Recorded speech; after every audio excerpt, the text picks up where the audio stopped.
Hi, welcome back to my workshop. Long time no see, but I've been busy finishing the CNC and at the end of the video you will see the first chips. The progress was slow with all the wires to be connected and holes to be drilled for cabling, but that was not complicated enough. As you probably know, I'm an electrotechnical engineer, so I had to make my own electronics. I designed the CNC motion controller around the Gerbil software, which is also ported to the STM32. Not only that, but I was also not satisfied with existing lower budget stepper motor drivers, so I decided to spend hundreds of hours making my own ones. I knew I would need more of them for a lot of other projects, so I went for it. The result is the motor driver that I really like. It is based on Trinamic IC and has a lot of nice features, as you probably know from Trinamic. The hardware design is completely mine, and there were numerous hours spent debugging the hardware as well as the software. In the video you can see me assembling the drivers. I first applied the solder paste and then placed the components.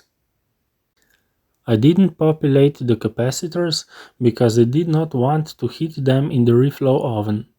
I mounted the screws in the mounting holes because the components were on the both sides. When I finished placing the components, I reflow soldered the boards. Quick tip if you have a similar reflow oven. Put some scrap PCBs under the corners of your PCB so that it's in the air for better soldering. Before, I put the PCBs directly on the bottom of the tray, and some parts of the PCB were not well soldered because the heat was transferred away from the PCB through the metal tray. In this case, the PCB already had screws in the corners, so the PCB was floating. When the drivers were done, I manually soldered the rest of the components as well as all the connectors and tested them.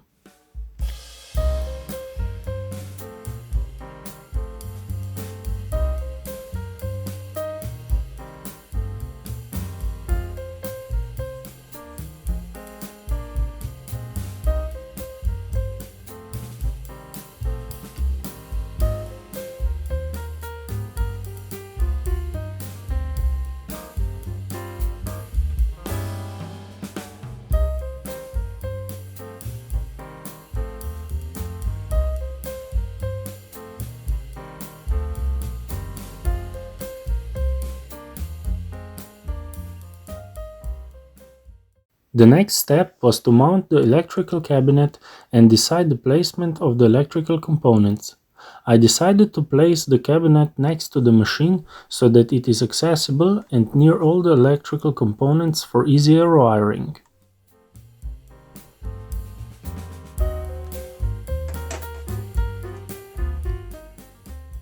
So I quickly measured the draft angle and then 3D printed the tapered spacers to space the cabinet where it would be mounted.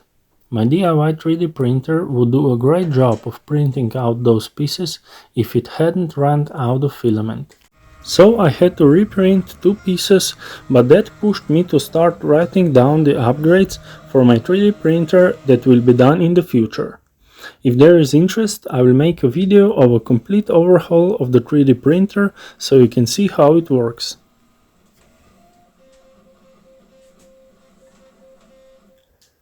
After the prints were done, I marked the hole locations on the cabinet, drilled them and bolted the cabinet to the machine.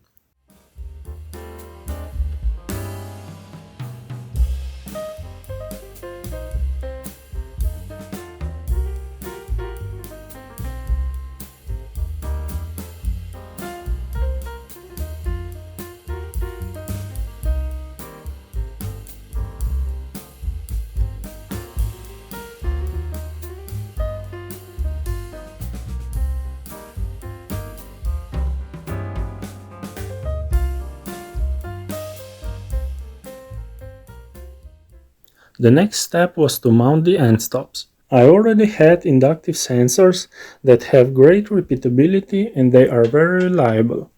I also had steel mounts for the sensors, so all I had to do was to find the appropriate location, drill some holes and mount them to the machine.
Sensors are wired with normally closed contact so that any error that can occur, like sensor malfunction or cable being cut, will result in a triggered end stop and the machine will not over travel or crash. The other thing is that I only have sensors on one side of the axis, so I need to home the machine every time at the startup. I enable the soft limits that tell the machine how much travel it has on each axis, so I'm safe with the other side that does not have a limit switch.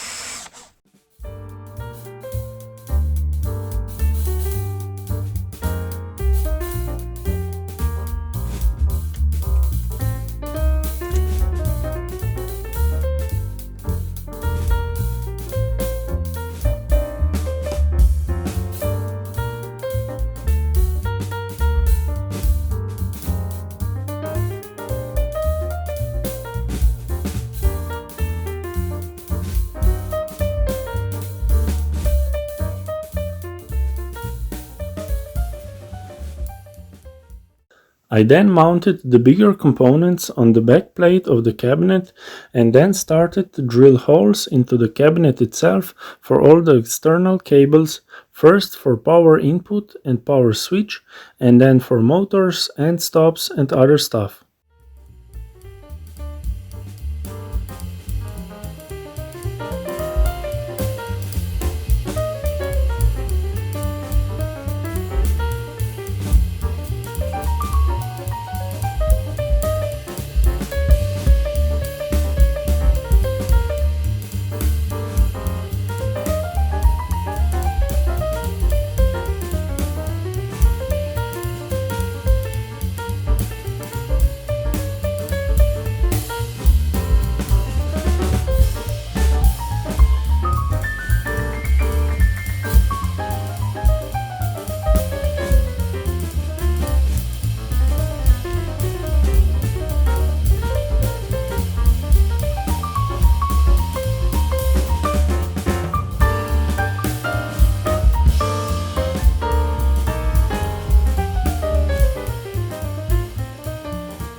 Wiring took a lot of time and I used the connectors and glands I had on hand. I then wired all the components on the backplate, wired the motors to the cables and connectors to connect them to the cabinet.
Cooling of the spindle motor took a lot of time, but in the end my solution was to use the aquarium pump with the brushless motor, connect everything with the 6mm pressure lines and quick fittings.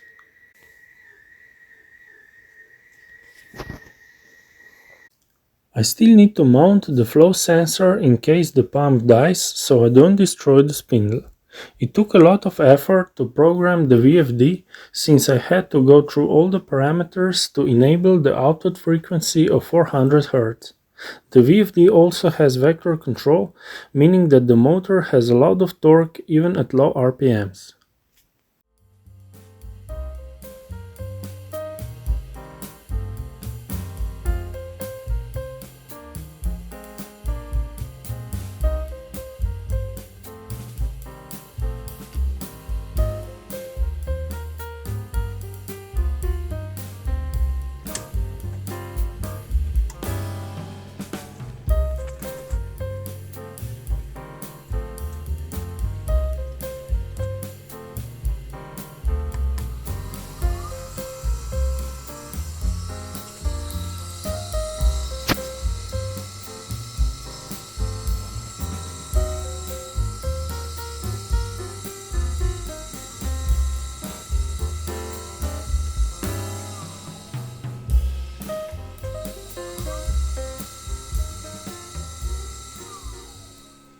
The last thing I wanted to do was to install the bellow covers.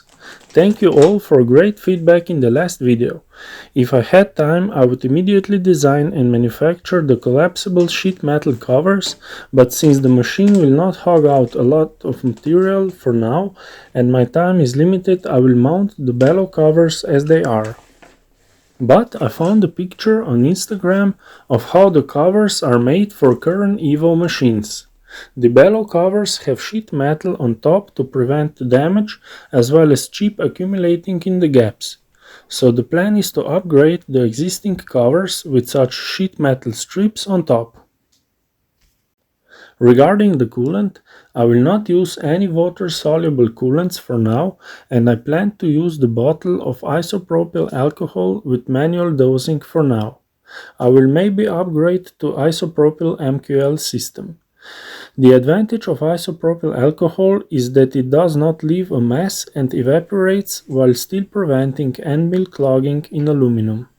The Datron machines use such lubrication and it is in my opinion the best option for now.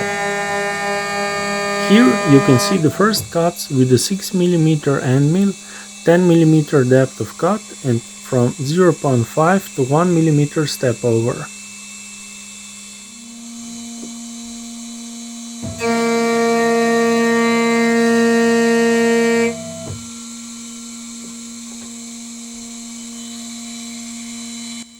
The next video will be about fixturing and clamping equipment for the machine.